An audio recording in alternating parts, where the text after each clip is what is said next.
Good evening, everyone. Welcome back once again to Vicious Rants. Of course, I'm your host, your YouTube messiah, and often imitated, never duplicated superstar Tim Vicious. And we are talking about Raw this week was in Jacksonville, Florida. And before we get into it, news do want to address first thing right off bat. News on this finally broke and it's now official. The All In show, the one that Cody Rhodes and the Young Bucks self-made, is now officially going to be streaming via the Fight Network. Folks, if I was getting paid for this, trust me, you would be hearing me say this like almost every 20 seconds, but sadly I'm not. It's going to be on Fight Network. You know, you can get it on the Fight app or whatever, however you view it on there. It's also the pre-show. Basically, it's going to be on WGN networks. Unfortunately, WGN wants to be a giant cock blocker and not be here in glorious Erie, PA. I believe it had something to do with the fact that the Vicious Studios wound up getting the area that they were looking to make their studio at. So I may have had an issue with that. So either way, fuck yous. So yeah, that said, again, really proud of those guys for being able to do that. You know, fuck Knuckle Meltzer said, you know, because some fan wound up saying to that fuck Knuckle Meltzer, hey, do you think Ring of Honor could sell out in a big arena show? No, they could never do that. And Cody just took that and said, hold my beer, watch this, we're going to make a show and we're going to sell it out. And look what they fucking did. That said though, now let's get on to Monday Night Raw. Started out, recap from last week with Brock Lesnar, you know, sitting in the back, reading Outdoor Adventures magazine, you know, yelling at Heyman and all that. Next thing you know, he comes out, takes out Kurt, scares away Corbin, and then just squeezes Heyman into like a zit and then walks off. Raw show starts, he comes out, hypes up on how with everything that happened last week. Kurt starts talking about it, and then out comes Roman. Surprisingly though, you don't hear as much of the smarky boos in this one. But like I said before, honestly, if and when Roman does beat Brock for the title, I'm all for it. I welcome it. Because he may not be my ideal choice for who I want to be Universal Champion. However, given my options, I would much rather have Roman Reigns be my Universal Champion and actually have the title get to be on TV regularly again. You know? Either way, Roman comes out, starts talking about on how, Kurt, you ain't doing this to me. You ain't doing this to me. You're not going to suspend Brock. You're not going to take away my match. And, you know, he's getting all serious, like, dude, I know shit went down last week. Don't take this just because that shit happened, don't take this fucking shit away from me. Kurt just looks like, whoa, not going to take that. I made sure specifically he's not getting suspended. Your match isn't getting pulled. You're still getting your match. And personally, Roman, I hope you kick his ass. And those were Kurt's words verbatim. Then Corbin got on his shit saying, what kind of an authority figure are you? Showing favoritism. You shouldn't do that. And then Roman got in his ass because exactly what I was talking about last week saying. What the hell are you talking about? You walked off. Brock got right up in your face and you backed away. You ran off like a coward. Corbin tried selling it. I wasn't being a coward. It was a strategic idea. I didn't want to do anything to him to jeopardize your match. And get up, trying to play it off like that. But either way, honestly, it did not. It floated about as well as a turd in a punch bowl, to be honest. Yep. Just, ugh. Because in all honesty, the way Corbin's mannerisms is what took it away. You know, if he'd have had that pissed off, intimidated look on him, might have worked. But instead he had that, oh shit, this guy just fucked him up, I'm on next. That look is what made it look like he backed off like a coward. And I know that's he's supposed to have like that chicken shit heel persona, but honestly, he's coming off as an ass kicking heel, and just it doesn't work. Either way, Kurt winds up getting in between them, saying on how, you know what, you two got a problem? We're going to settle this. We're going to make a match right now. Somebody, yo, ref, come on down there. And as he's calling for the ref, next thing you know, Corbin just, boom, decks Roman. So we get an impromptu match right then and there. So it started out with Corbin doing that sneak attack, pounding on him. And for the most part, Corbin was pretty much in control, because right after that, then they led into a commercial break. So, but yeah, Corbin, he was pretty much in control for a majority of this match. Once Roman started getting the upper hand, though, again, he started digging into like a chicken shit heel type of mentality of, nah, you know what, forget this, and started to walk off. As he was walking off, next thing you know, Balor's, and I'm not breaking it down, dissecting every last little minute. No, I just pretty much summed up the match, and now I'm at the end. Match was coming to an end. Roman, he was hyped up, getting ready to go for a spear. Corbin walked off. As he's walking up the ramp, Balor's music hits, and he's just walking at him like, hey, big guy, we still got some business to finish up. That's my best Finn Balor impression I can do, by the way. And he winds up, so Corbin's like, oh, no, I am not dealing with you right now, which then leads to Roman, boom, hitting a Superman punch on him, and then he winds up going, throws him back in the ring, hits him with the spear, 1, 2, 3, that was it. So yeah. Next match we get, it's Bobby Roode versus MoJo fucking Rawley. Oh dear God. And look, I've said this before a million times. I respect every last wrestler that walks into that ring for my entertainment. But if I cannot get behind your character, I am going to just look at you and say, what the fuck? And God forbid I see on how you are personally outside of the ring. You know, because, you know, much like that fuck-knuckle Ryroid, you know, I've seen his ass outside the ring, and I've seen on how he handles people outside the ring. I guarantee you give me 5 minutes with him, that motherfucker wouldn't last 3. Before I start going off on that, let's get back to the match. Bobby Roode, MoJo fucking Rawley. This match came to be because last week MoJo Jojo wound up walking into the locker room, tried to start dissing everyone. Roode got into his face, started saying, like, you got a problem? And Juju wound up looking at him. Yeah, I got a problem. You gonna do something about it? Boom! And then that led to a fight backstage, and now that led to this match. You know, and so for the most part, Roode, he was on point for this whole match. I can't really say the match was good or bad. It was just, it was there. That's about the most I can describe for that match. You know, Bobby Roode, big in-ring veteran, you know, former world champion, NXT champion, US champion. The guy, honestly, is a top player. Really like Bobby Roode, really like his work, you know.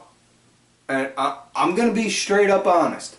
I didn't start appreciating Bobby Roode until he started making himself as the It Factor character in TNA.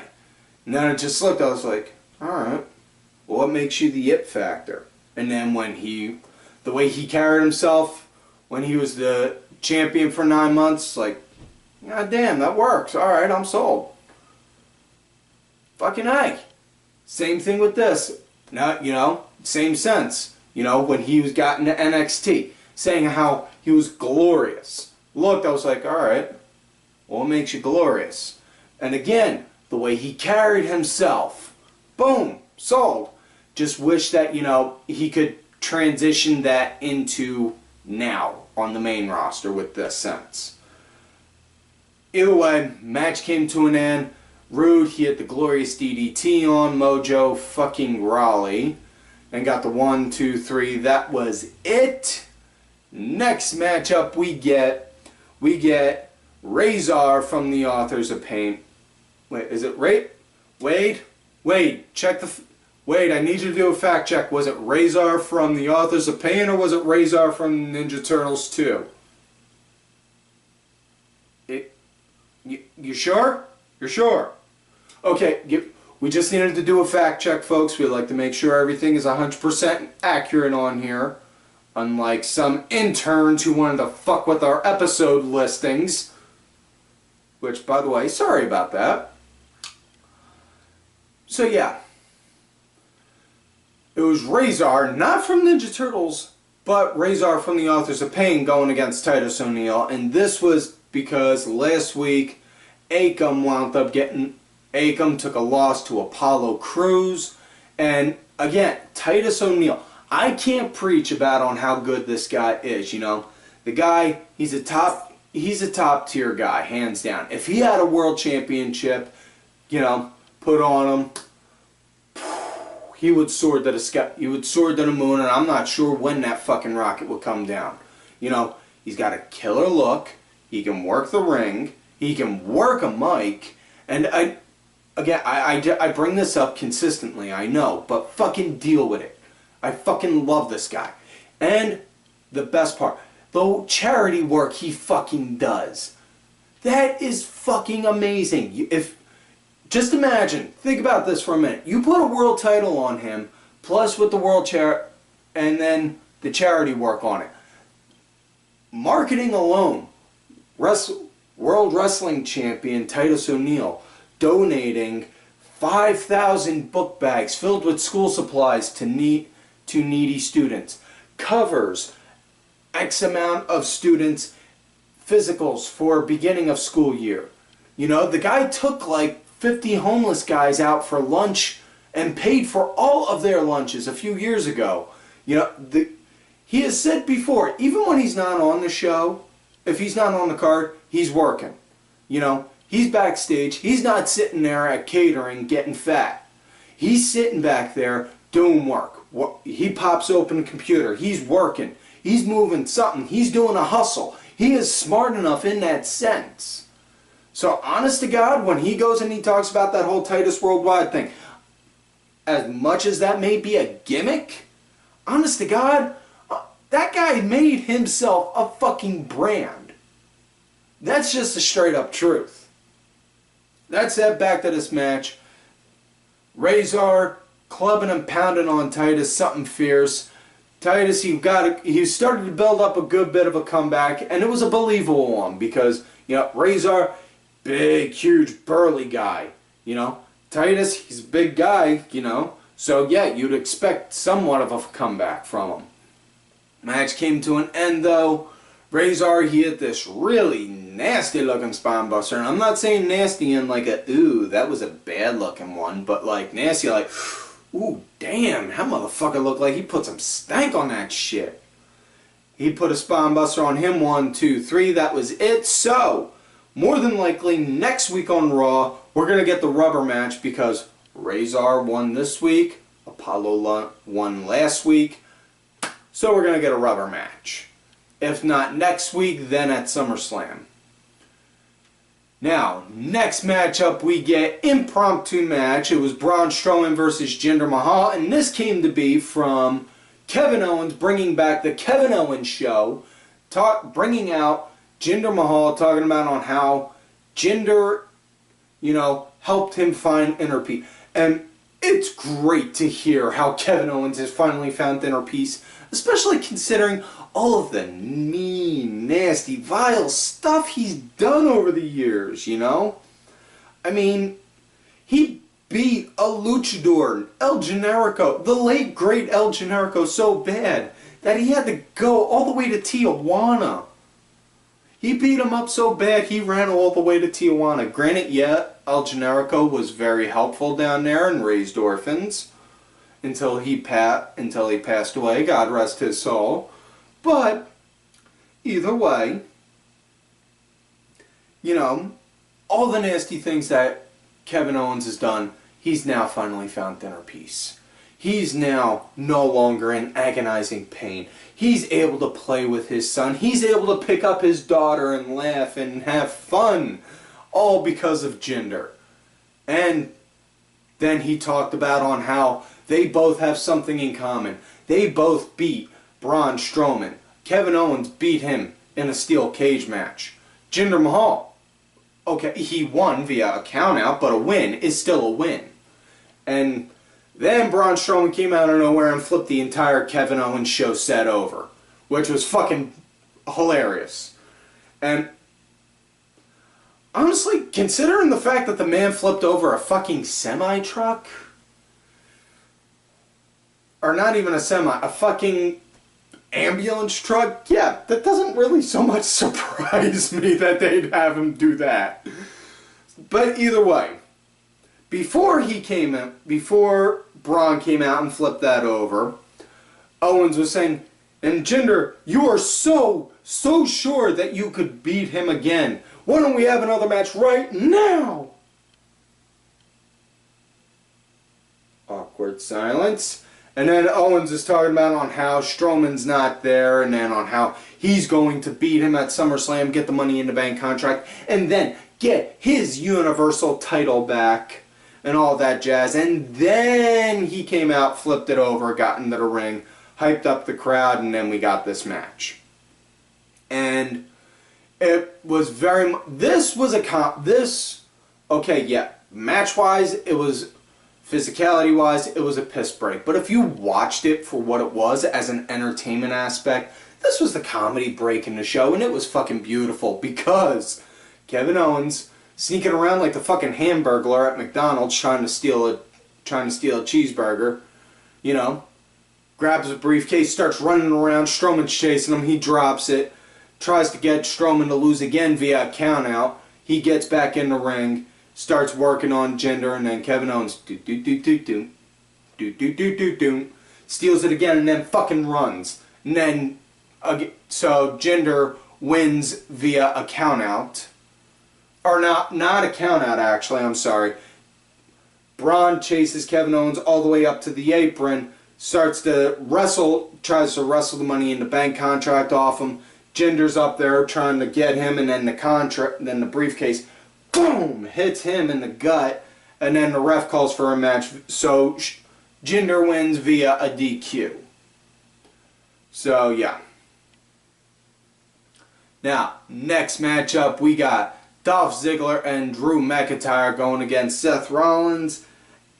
And this handicap match came to be because as they were talking about as they were hyping up the Intercontinental title match at SummerSlam, Seth was in the back talking to Kurt saying, listen, I almost had that title, the rematch, but Drew got in the way. We gotta do something about this. You know, just give me a chance to get him. Or not the rematch, I'm sorry. He was talking about his match with him last week. I apologize on that. That's a fuck up on me.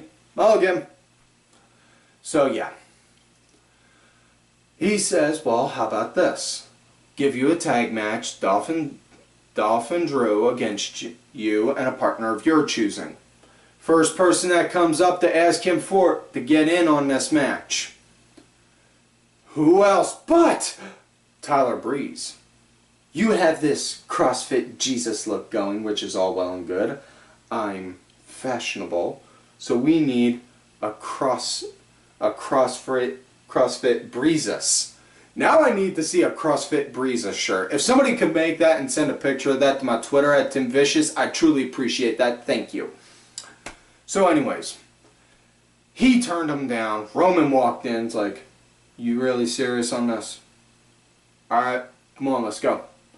And just as Seth and Roman are getting ready to walk out, Corbin comes out pretty much telling Kurt on the Stephanie McMahon leash, saying Stephanie doesn't want you competing tonight because of running the risk of hurting yourself prior to your match at SummerSlam.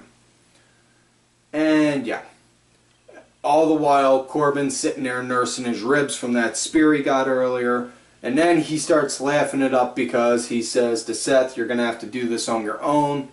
And Roman just looks at him, still sore, huh? Wham! And then hits him right there. So, in all likelihood, we're either going to get a match. We're going to get a match between them two coming up again. You know? So, as far as handicap matches go, wasn't that bad, you know? It was pretty decent. It told a good story, you know? Seth, he was moving real quick at the start, trying to build momentum to stop them. Didn't necessarily work, though.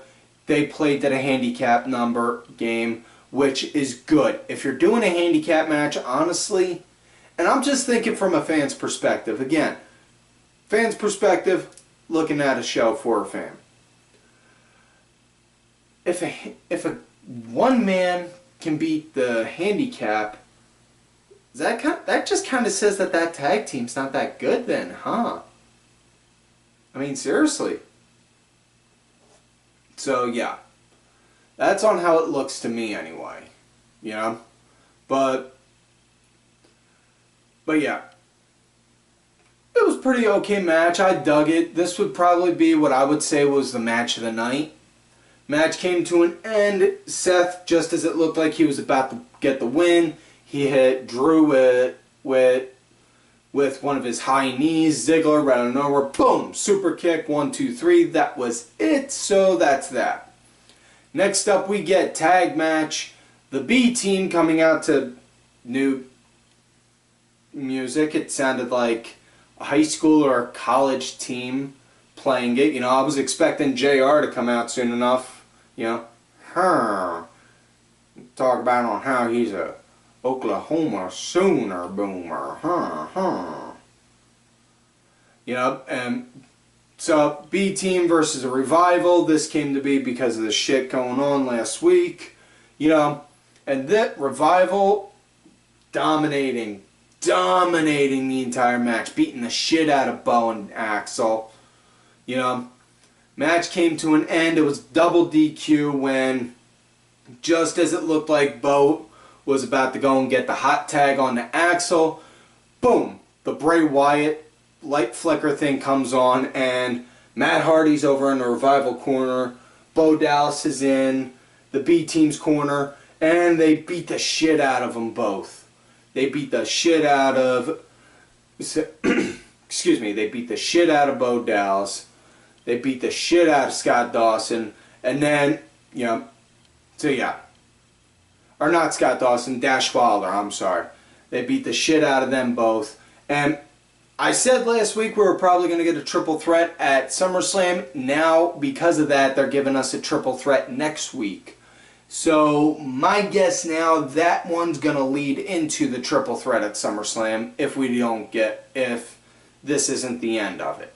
So, next match we get women's tag action. Liv Morgan, Sarah Logan going against Sasha and Bayley. And Sasha and Bayley, they just kind of remind me of those two employees that really hate each other. And it's like, alright, yeah, let's work together. Motherfucker, like, you know, fucking pissing your fucking food when you're not fucking looking, so that way you have to eat that shit, you rotten motherfucker.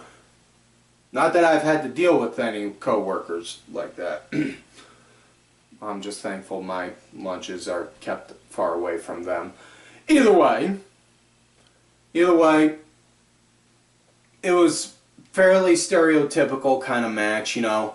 Face is in control before the break. Heels are in control after. Bayley's the team punching bag. Sasha gets the hot tag, starts cleaning house. Match comes to an abrupt end when Bayley going on the outside trying to attack Sarah Logan. Logan's pulled out of the way by somebody. Can't see who. Next thing you know, right out of nowhere, Hood pulls up. What do we see? It's me, Austin. Wait, no, not that. It was Ruby Riott. Ruby comes back. She's been out. She's been sitting on the sideline. She's been sitting on the bench, recovering from a tweaking her knee. She's back now though, and while Sasha's distracted, seeing what's going on? What's going on? Next thing you know, Liv gets the pin. 1, 2, 3. So Liv Morgan gets a roll up. 1, 2, 3. That's it. Next up, main event of the night, and oh my God, ugh. Alicia Foxx going against Ronda Rousey. They're really hyping up how this Ronda's first match ever on Monday Night Raw. Well, good, honestly, really nice build-up video package, all that. The interview segment in the ring, though, just felt really, I mean, ugh.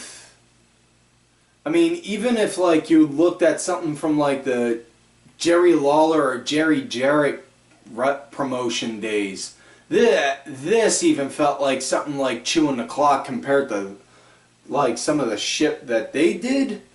This just, like, ugh. You know? But Ronda came out, as far as the match itself went, you know, had very much so a car crash, smash 'em up feel, which, okay, works for Ronda, but honestly, like to see this girl go. I want to see on what, you know, as a fan, I want to see on how she can go. Also, another thing, really need to work on her facial expressions, because just that, you know, she got, Foxy wound up slamming her into a corner in the ring, and then next thing you know, she just picked her head up and had that kind of look, and it was like, that doesn't scare or intimidate me. That just makes me think you look mad and you need to take a shit. You know?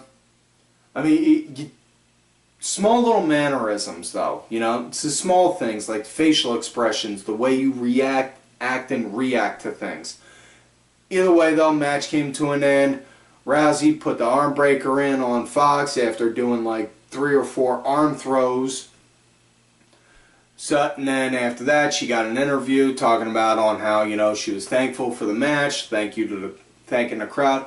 She, you know, I don't deny the fact that the girl really does seem happy in this, and that it's something that she really wanted to do. I would just like to see her on more regularly doing actual matches, not just there for 5-second segments, you know. But as she's doing that, next thing you know, Alexa Bliss tried coming in out of nowhere. She got an arm throw and then ran out of the ring, clutching her title. So yeah. So that's it. That's it for this week's show, folks. So, like on normal, do not forget to like the video, subscribe to the channel, go back, watch some of the other episodes. Make sure you look at me on my Twitter at TimVicious. Also do have another account, Tim_Vicious. I use that if I get ghosted or if I'm put in Twitter jail most, but I haven't in a long while.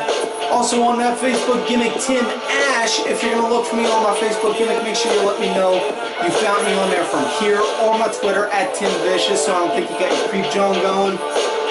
Also, folks, do not forget to follow all of these cool-ass cats right here on the Twitter. Axel Mulligan, Kenny Killer, my 2 good brothers. I am Danny Sunday and Oliver Ben, who provided the music for this week's show. Make sure you check them out on iTunes, Spotify, and such. Details are down below. Cranky Grandpa. Folks, I'm sorry. Aaron, I'm sorry. I truly am. I meant to put your name on this list. I'm sorry. Just leave the comment down below, and I swear I'm going to put it on the list. As well as Dazzy MWP, and folks, like I always tell you, love me great lately. Fuck you.